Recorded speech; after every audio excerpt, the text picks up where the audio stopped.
สบายดีพี่น้องสบายดีFCทุกคนเด้อมาพบพ่อกันคือเก่าพี่น้องนี่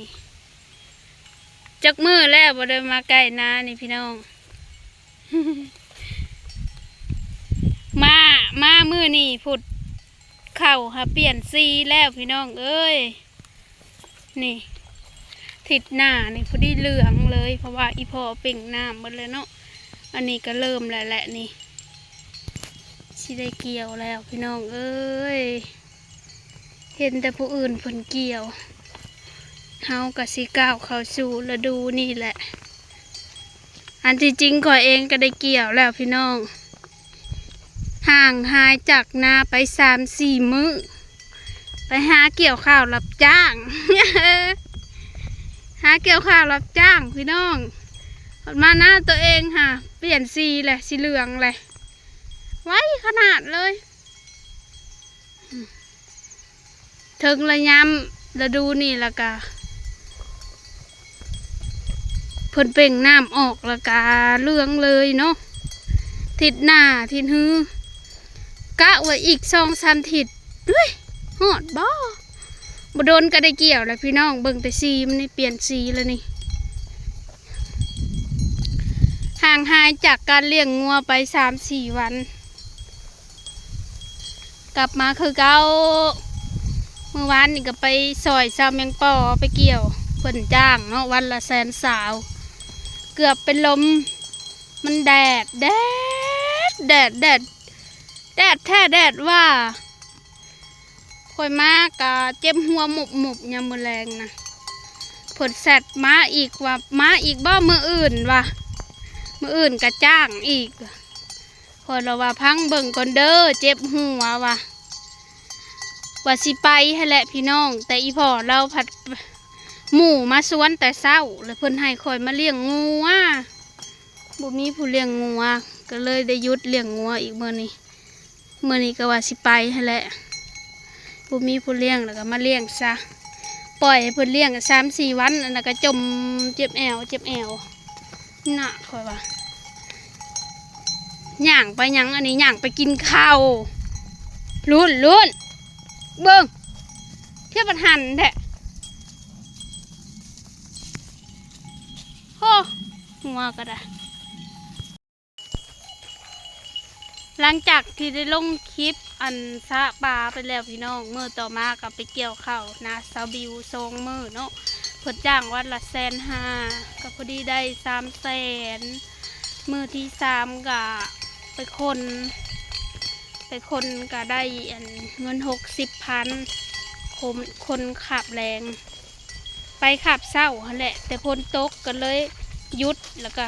ขับแรงเห็ดขับแรงเอาเมื่อวานก็ไปนาซาวแมงปอไปนาซาบิวกาไปผักเครื่องให้อ้ายไปผักไม่กิโล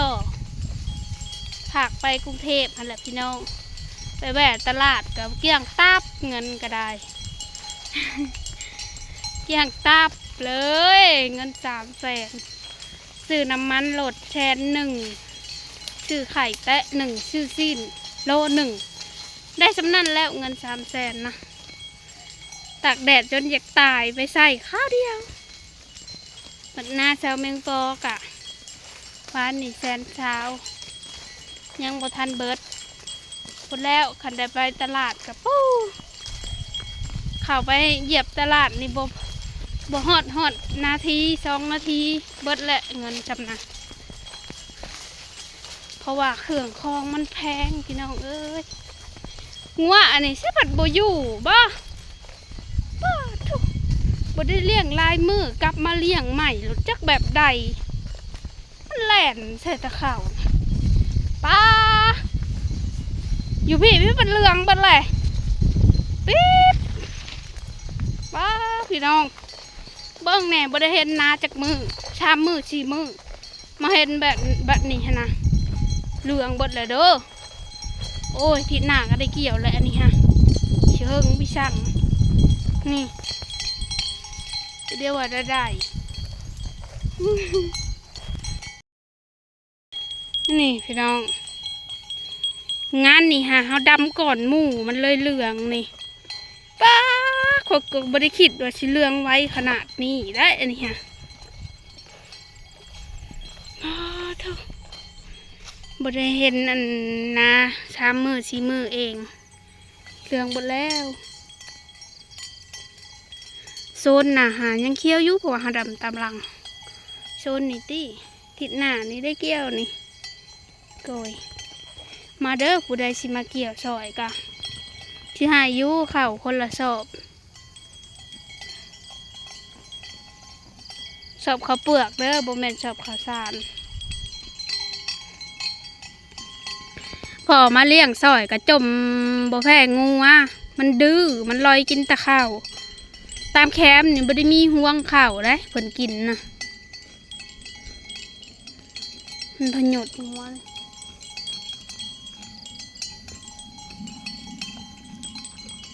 ข้าวหมากแล้วเพิ่นแห้งหอมเพิ่นแห้งแซ่บเลยปี๊บพี่น้องเขาก็มาตกใจผู้ให้น่ะก็เหลืองเลยผู้เหลืองฉ่ำกันแล้วนี่เฮ็ดแบบใดเนาะบ่ได้ไปหารับจ้างแต่บัดนี้รูดลบโอ้ยบัดนี้ก็สิได้เห็นคลิปเกี่ยวข้าวแล้วพี่น้องไปเกี่ยวข้าวรับจ้างก็ว่าสิถ่ายคลิปมันบ่มีค่ากล้องอีกอย่างก็เกรงใจเพิ่นเนาะคันว่าสิจับแต่โทรศัพท์ก็ได้เมื่อวานนี่ตีแดดละลิโลแดดจนเจ็บหัวมื้อนี้ก็ว่าสิไปอยู่หากบ่มีคนเลี้ยงงัวแซดบอกเพิ่นแล้วสาปอกะ เพิ่นว่ามื้ออื่นมาอีกบ่ว่ะอันนี้ก็ว่ายังบ่หับปากเด้อปัดตื่นมาเพราะบ่ได้ไปอหลีหมู่อีพ่อมานำเอาเรานำไปกินหัวงูอ่ะบ่ได้นำไปเวียกดอกหมูก็ได้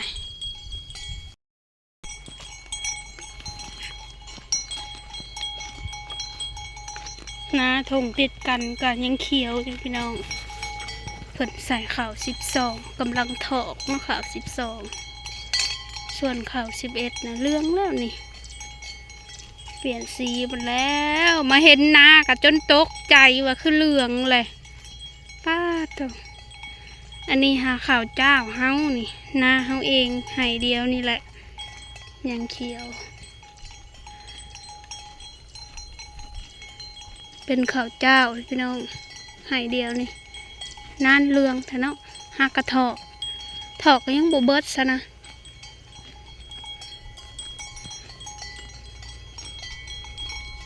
เหลืองหมดแล้วข้าวก็ได้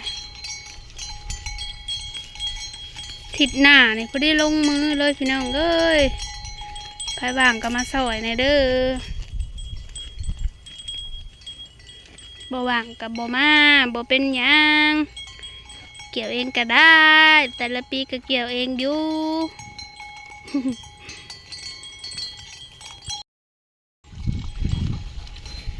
ตอนนี้ก็ไล่งัวเมื่อแล้วพี่น้องอีพ่อเป่งน้ำและน้ำบกหมดเลยเนาะปลากับบ่เห็นบ่อนเห็นบินพี่จังแดดใครตัวมีลมหน่อยหนึ่ง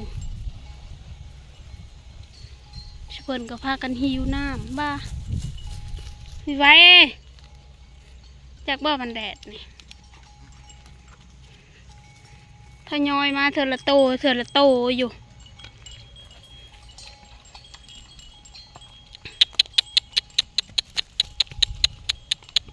คืนนี่ชิแนมาใส่ข้าวอยู่เช้าขาวๆอ่ะนะคืนละเพิ่นจักลอยแล้วหาเนาะ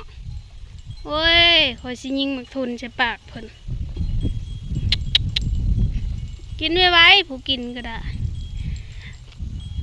สำหรับคลิปนี้ก็ฝากกดไลค์กดแชร์ฝากเป็นกำลังใจให้ในเด้อพี่น้องขันสิทามมาเกี่ยวข้าวแล้วบ่ยังเด้อนี่กำลังเหลืองพี่น้องเอ้ยทิศหน้าก็น่าจะได้เกี่ยวในชุกแห้งแล้วนี่ทิศหน้าก็ได้